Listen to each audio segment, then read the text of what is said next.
Danny Garcia versus Lucas Matthysse, September 14th on the Floyd Mayweather-Canelo Alvarez undercard. Finally, this fight is actually going to take place. I thought this fight may never happen because the Garcia camp were trying to go in every single direction other than Lucas Matthysse. All right? They were trying to look for a rematch with Zab Judah. That was the last thing they were trying to do. But thankfully, for whatever reason, the powers that be have seen to it that Danny Garcia will fight Lucas Matthysse in a unification at light welterweight. Now we're all happy. How do I see this fight going? Well, you'll have to wait for my prediction closer to the fight. I know that's a predictable thing to say.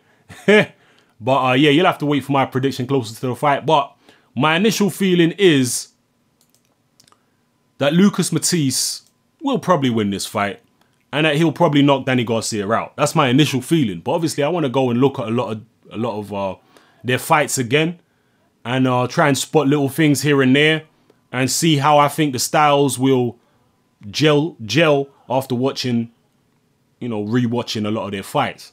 But as for now, I think that, Matthysse will probably do it. I think that Garcia is going to be in the ring, and after the first couple exchanges, I think he's going to be intimidated by Lucas Matthyisse's power. That's what I see. I think he's going to be intimidated. Danny Garcia hits hard himself, right? He hits hard himself. Don't even get it confused. But Lucas Matthysse throws the straighter punches. He's a shorter man than Danny Garcia.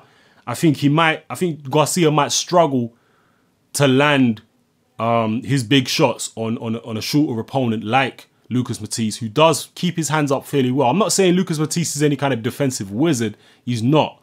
But he does have a fairly solid basic defense. All right?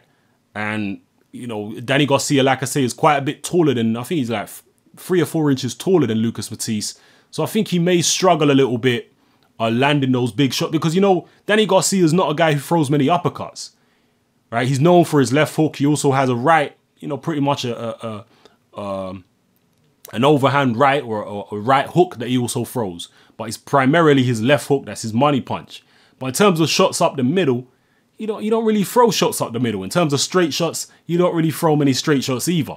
Right? He has a decent jab, but I don't know, man. I just think looking at it now, I think Garcia is probably going to take this and he's probably going to stop Danny Garcia. But like I say, we'll find out, on the night, I guess, on September 14th. And I'm definitely going to have a look, rewatch some of these guys' older fights and try and see if I can spot anything to make my prediction with. So, yeah, I'm sure all you guys are excited about this fight, just as excited as me. Let me know who you think is going to win. Let me know if there's any factors that I haven't, factored in to this particular video. Yeah, just leave your comments in the comment section below. Let me stop babbling. This is Hatman. I'm out.